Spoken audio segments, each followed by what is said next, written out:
Have you ever been playing Pokemon and wanted to play competitively online, but your team, it's either not that great, it's getting trounced even though you think you've got some good Pokemon there, or you just don't know where to start because you're new to Pokemon or you're new to team building and competitive battling? Well, this video's for you. This is how to build a basic, easy but effective Pokemon team. Now, this isn't a perfect team or an unbeatable team or a team that you should use. This is just showing you how to build a team. Now, I'm only using Gen 1 Pokemon just to narrow down the Pokemon pool of 1,000 and however many Pokemon. 1,008 is it? Anyway, so here is Fire and Water. Fire and Water is what I call the essentials. You need Fire and Water on your team if you want to have a competitive team that's going to do well. Well, you don't need it, but you need access to the moves. Now, Grass, that's a part-time essential. That's a take or leave it essential. I don't always have Grass Pokemon in my competitive teams, but they're handy when you do have them. Now, natures in Pokemon can be very daunting. There's so many different natures, and if you're using Pokemon that you're either hatching from an egg or catching in the wild, you need to utilise their nature. For example, Modest is increased special attack and lowered attack. So you're not going to put attacking moves on a Modest Pokemon because you're not utilising the Pokemon to its best ability. Meaning, if you're not using it to the best of its ability, your Pokemon's going to get beat. If you've got a Blaziken with special attack and moves but he's adamant nature, what's the point in that? You're wasting your Blaziken, and it just means you're going to get beat easier. So natures are incredibly important when it comes to constructing a team and picking the Pokemon that you want to put in the team that you're building. So we'll start right now with a water type. We'll just pick Gyarados for example. So as you can see, Gyarados' attack is far greater than its special attack. However, you can be tricky and utilise a Pokemon's weaker stat just to trick your opponent. For example, a person's going to assume you're having a physical Gyarados, but it could be a special Gyarados. But we're just doing the basics right now. So if I'm doing Gyarados, I'm going to want to utilise that attack. That could be through Dragon Dance to get his speed and his attack up further, but I'm having some heavy attacking moves on him. So you want a stab bonus. So you're going to want to use Waterfall or something like that. So I'd put Waterfall on him. You can get Flinch off that way, and you're getting the stab bonus. Now what a stab bonus is, if you're unfamiliar, Pokemon who are a certain type. So if a Pokemon's a water type and uses a water move, that's stronger than that water type using a ice move or a normal move. So stab attacks, it's good to have the type that your Pokemon is, attacks of that type on that Pokemon, because there'll be stronger attacks than just the regular attacks. Now with a Gyarados, there's lots of different items that you can run on a Gyarados. So for example, if I were doing a Dragon Dance set, I'd have Dragon Dance, I'd have Waterfall, I'd have Earthquake for electric coverage, and I may slap on there Ice Fang or Crunch. So I then put a Focus Sash on Gyarados to ensure that even if I'm outsped first turn by a fast electric type, say Regieleki for example, I'm going to live his first hit. So my Focus Sash will be able to make me get my Dragon Dance up to boost my speed, so next turn, if all's going well, I should be able to attack first. Or you could go with an Agua Berry, or an Aguav Berry, however you say it, berry for Gyarados. So when he goes down and his HP is getting lowered, he gets some health back, but that's a bit more of a risky strategy. You could also go with an Assault Vest, but that's only if you have all attacking moves on him. So if you had like Ice Fang, Crunch, Waterfall and Earthquake, an Assault Vest would be great because his special defense is going to be increased rather than his normal special defense. So it gives a little bit more defensive boost and lets him keep him around a bit more. But personally for me, I go with the Focus Sash and the Dragon Dance. So now for the fire type, I'm going to pick Ninetales. The reason I've picked Ninetales is it's a great special attacker. It is a great attacker, and you could have a mixed Ninetales set if you wanted to, or just an attacking Ninetales set. But personally, I think Ninetales' special attack moves are a lot better than its attacking moves. So, rule of thumb, usually what I like to do is if I'm not having like any Stolly Pokemon or any kind of like annoying sets or anything like that, I like to have it as balanced as possible, to have 3 special attackers and 3 physical attackers. I might have a mixed attacker in there, a Pokemon that can do both physical and special moves, but usually I'm 3 for 3, like I say, unless I'm having like a Stolly set or something like that. So in Ninetales, because Ninetales comes with Drought, you can really utilise that Solar Beam to weaken water Pokemon's water attacks, and as well as knock them out because, well, you've got a grass move. I'd also put Flamethrower on Ninetales. You could put Will-O-Wisp or Confuse Ray for status effect, and then you could put Hex on there because Hex is going to do double damage because of the status effects. Now just going back to what I was saying about double attack, attackers working for both special and physical, double attackers you could call them. Electabuzz is a great example of that. Now we're not picking Electabuzz for this team, but I just want to talk about Electabuzz for a second because I love Electabuzz. So Electabuzz, as you can see, he's got great attack and great special attack, meaning you can utilise a variety of moves from his move pool. If you put Eviolite on him, his defences are going to be increased, making him a bulky Pokemon because he was already bulky enough. And then with Gen 4 obviously got the evolution. So now Eviolite's amazing for Electabuzz. He can use a great variety of moves, whether it's status moves like Light Screen, or whether it's physical moves like Thunder Punch or Brick Break, or special moves like Thunderbolt and Psychic. As you can see here, his move pool is absolutely fantastic. I love Electabuzz, one of my favourite Pokemon ever, and I love his move pool. This is just like a little bit for me just a fanboy over Electabuzz in between trying to teach how to build teams. But this is what I'm meaning. Just look into Pokemon, and if you go through like websites like was it Pokemon Database or DB Pokemon, whatever this website I'm on, I'll link it in the description because that can help you when it comes to building teams, because you can see what moves your Pokemon can get and learn through TM and Egg Hatcher and all of that stuff, and what abilities your Pokemon can get. So speaking of Eviolite, here comes, that was some way to say it, here comes Rhydon. So I picked Rhydon because you want coverage, something that can take out the electrics, because right now Gyarados' only weakness is electric, and if you put Rhydon in there with an Eviolite, he's bulky, you make him a physical attacker, he could take on the world. You can give him Stone Edge and that can take care of flying Pokemon, you can give him Earthquake, you could give him Thunder Fang if you wanted to. I could be tripping here, but I'm sure you can get Thunder Punch, or I might just be making that up. But yeah, so you can give him moves like that, and he should then be good coverage for your Gyarados. Now, I'm going to put Venusaur in here because usually nowadays, rule of thumb, ever since Gen 6 came out, you need some kind of steel or poison move, because fairies are here and they're here to stay, and they're powerful because they're the Dragon Slayers, they're the real Dragon Slayers. So you're going to need some poison action in here, or steel action. Now, I've went with poison action. Now, you could pick someone like Venusaur.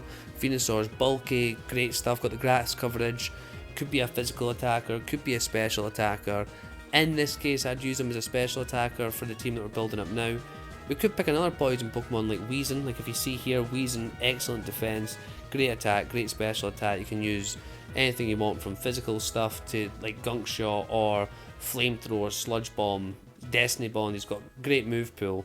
But we're not picking Weezing for this team, so as a consolation prize, I'll put him in the thumbnail. Put Weezing in the thumbnail, since he's not getting picked for the team. So we'll pick Venusaur here. Now we're going to another Poison City, baby, with Gengar, and that's because our team's going to be pretty weak to Psychic. Now I know Gengar is weak to Psychic, but Gengar is fast. He's a glass cannon though, so I do suggest a Focus Sash because, like I say, he's like a 2-move wonder. But the good thing about that is he's fast, you put a Focus Sash on him, he's outspeeding most Pokemon, and then when he goes down to the Sash, you can Destiny Bond on the next turn. So the Gengar's not going out in vain. But great move pool Gengar has, as you can see here, whether it's physical or special, he's got a bloody brilliant selection. So he does. So we'll pick Gengar in the team, give him Shadow Ball, Destiny Bond, Dark Pulse or Thunderbolt, and we'll give him Sludge Bomb as well. Like I say, there's a Focus Sash. That's what we need for Gengar, because Gengar is he'll just break. And that's fine because Gengar can be a bit broken. So right now this is what our team's looking like. So we're 5 Pokemon in, we still have that one mystery Pokemon. Right now we're working with 3 specials and 2 physicals. So chances are I'm going to slide another wee physical Pokemon in here. And if we're talking Gen 1 Pokemon, there's a great variety of physical Pokemon they have, whether it's Poliwrath, Golem, Arcanine, anybody. However, with this team I'm thinking maybe we could go with Machamp, Snorlax or Dragonite. Now, I'm ruling Machamp out right now because the team's already weak enough to Psychic. We don't need another Pokemon who's weak to Psychic in there, even though Machamp's excellent. Snorlax is a strong contender because he can be Stolly if you want, he can be a tank if you want, very versatile Pokemon, and Dragonite's always going to be a contender because, again, versatile Pokemon. You can make them special, you can make them physical. I like to make my Dragonites physical. You can put Extreme Speed on there, you can put Dragon Claw on there, you can put Fire Punch on there if you want to get rid of Steel Pokemon and Ice. But for this, we'll just try to work out who we could pick. Now, Personally, I would pick Snorlax, so we're going to go through with Snorlax, and right now we're going to review the teams and the team's moves, and what items I'd have on the team. So with Gyarados, I'd do Focus Sash, but you could put the berry on him. I'd give him Waterfall, I'd give him Ice Fang or Crunch, but in this case I'd give him Ice Fang to take down dragons. I'd give him Earthquake to take down electric types, and obviously the Dragon Dance to get that speed up, get that attack boost, and hopefully get a Gyarados sweep. With Gengar, again Focus Sash, we need that Shadow Ball and we'll get that Sludge Bomb, so there's 2 stab moves right there. I give him Dark Pulse or Thunderbolt. You could get away with just giving him a Thunderbolt because you've already got a Psychic Kill move with Shadow Ball, but Dark Pulse is handy to have, especially for flinches, and I give him Destiny Bond for when he goes down to his Sash, you can then use that the next turn. With Ninetales, you could put Bright Powder on Ninetales, and that could also help with the Solar Beam if you have to have charge up for it. But you can do Flamethrower, Will-O-Wisp or Confuse Ray, and then again the Solar Beam. I'd put Eviolite on the Rhydon, I'd give him Stone Edge, I'd give him Earthquake, you give him Hammer Arm or Brick Break, and I give him Thunder Fang or Roar. I like to have a move that can get rid of boosts, so you could put Clear Smog on Gengar if you wanted to, or you could put Roar on Rhydon. With Venusaur, like I said before, he's super versatile. I put Black Sludge on him so you could keep recovering bits of his health. I put Sludge Bomb on him for that stab poison attack. You could go with Giga Drain if you want more health back, and you could even pair that with a Leech Seed and even Synthesis if you're feeling really healthy. Or you could just go with the Energy Ball to get more damage up. I like to have Toxic because it can stall them down, but Leech Seed can do the same thing. You could put Growth on him, and if you did put Growth on him, you could go with Earthquake on him just so he's already getting his attack boosted anyway, and that's handy for the fire types because Venusaur doesn't like the fire types. So that's a set that I'd do with Venusaur. Again, there's a lot of mix and match you can do with them, and if you did have Growth, you could even shove on another physical attack on him, whether it's a physical grass, physical poison, anything you want, and you can make him a mixed attacker, a special attacker if you wanted to. So with Snorlax, the set, again, that can be pretty much anything you want. Leftovers, Chesto Berry or Aguav Berry. I'd put Zen Headbutt on him all the time for the fighting Pokemon and Body Slam for the stab. You can then go with Rest, you can go with Recycle, you can go with Curse. There's so much you can do with Snorlax. Curse can obviously lower his speed, but you don't need Snorlax and you don't need him to have speed. So that was something I wanted to say as well. When it comes to a Pokemon with an ability, if you have a Pokemon, say, that you're not using attack for, or you're not using special attack for, or you're not using speed for, or anything like that, like you don't need any of those things, that's what the quality should be in a minus.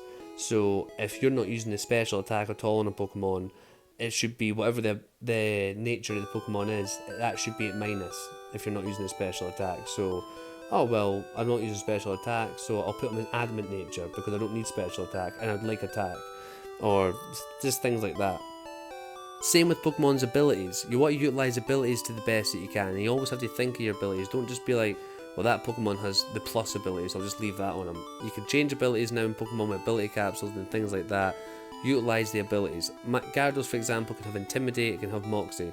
Both great abilities, but I put usually Intimidate on my Gyarados because even though Dragon Dance can increase their attack by wiping every time you faint a Pokemon and wipe them out, I like Intimidate to lower another Pokemon's attack, so Gyarados is going to take less damage when it's getting smacked by, say, a Brick Break or, I don't know, any kind of physical attack. So this is what the team's looking like right now. We have Gengar, Ninetales, Snorlax, Gyarados, Rhydon and Venusaur, and right now you have built your first team. By going through this method and going through this way of building, you have hopefully learned how to build a good competitive team, and again, it's all trial and error, and watch out when you're battling other people, watch out for the strategies that they're using, because you can pick up some really interesting and unusual ones, and you can also pick up some common ones, and sometimes there's common strategies for a reason because they're good strategies. Like a Belly Drum Snorlax. A Belly Drum Snorlax can be beat, but a Belly Drum Snorlax can also, given the right circumstances, be unbeatable. So it just all depends. I might come at you and you've got a Belly Drum Snorlax and I could have a fucking team fully fighting Pokemon, or I could come at you and you have a Belly Drum Snorlax and I don't have any fighting moves on me, and I'm thinking, I'm going to have to try and chip this thing away, but his Belly Drum, maybe he's cursed. Oh no, he could have Recycle and he's just spamming Body Slam. If I've got a Ghost Pokemon, that's handy, but I might not have a Ghost Pokemon. So it's just all these kind of circumstances. Pokemon's just chess, but with a lot more moves and variables, and you get to customise your team. So hopefully this video's been helpful for you. I'm going to stop rambling right now, and if you'd like to see more videos like this, and there's any other things you'd like explained in Pokemon, or if I didn't explain anything too great here, I'd love to do another video if you want a whole video on natures, a whole video on abilities, a whole video on breeding, whatever you want, I'm here to provide that information for you, because I love Pokemon and I just want to pass on the joy of Pokemon to everybody else, and even people, whether it's just getting entertainment out of my videos or whether it's learning something from my videos. I love that. So if there's any suggestions you have, please leave them in the comment section below. And if you liked this video or you thought it was crap, please tell me. But thanks for watching, thanks for getting this far. Keep battling, trainers.